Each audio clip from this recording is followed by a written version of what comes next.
உங்களுக்கு உங்களிடம் இவர்களின் சிறப்பம்சங்களைச் சொல்லுங்கள் என்றால், நீங்கள் என்ன சொல்வீர்கள்? ஆம், நல்லவர்கள். அவர் இதைச் சொல்வார் இல்லையா? மிகவும் நல்லவர்கள், எப்போதும் உதவுகிறார்கள், எல்லோருக்காக இருக்கிறார்கள். 2 முதல் 3 வரிகளில் சிறப்பம்சம் முடியும். தயவு செய்து இப்போது உங்கள் எதிர்மறை கருத்தை கூறுங்கள். இவர்களிடம் ஏதேனும் பலவீனங்கள் உள்ளனவா என்று சொல்லுங்கள். அப்படின்றால் அது 8, 10 வரிகள் ஆகும். யாரிடமாவது நல்லது விரைவில் தெரியும். சிறிதளவு பலவீனங்கள் தெரியும்.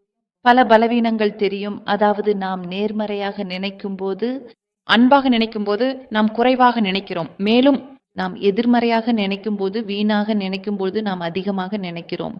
அப்புறம் அது தொடர்ந்து பேசிக்கிட்டே இருக்கும், பேசிக்கிட்டே இருக்கும், பேசிக்கிட்டே இருக்கும். அதனால தான் இப்போது மக்கள் பேசுகிறார்கள். ரொம்ப அதிகமா யோசிக்கிறோம். அதுக்கு என்ன பண்ண வேண்டும்? அதிகமாக யோசிப்பது என்பது மனது சிறிது பலவீனமாக உள்ளது என்பதற்கான அறிகுறி. குறைந்த உணர்ச்சி நோய் எதிர்ப்பு சக்தி.